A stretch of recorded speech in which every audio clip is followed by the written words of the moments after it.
66，呢個就係風騷發育人啦，啱完成咗咧就係呢一個樹窿樹窿 ，you are not alone。翻嚟會有 Billy Billy 李智芬。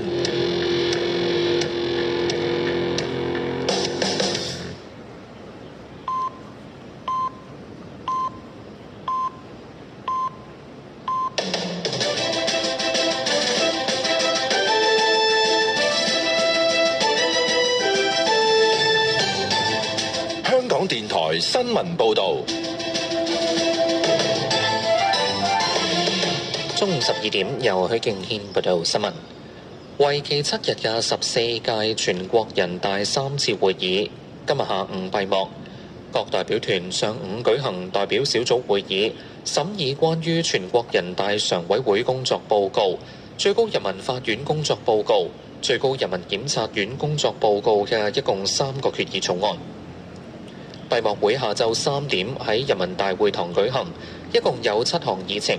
包括表決關於政府工作報告等6項決議草案，以及表決關於修改全國人大和地方各級人大代表法嘅決定草案。按照慣例，人大委員長趙樂際將會喺完成所有議程之後發表講話。港鐵行政總裁金澤培喺報章專欄撰文表示，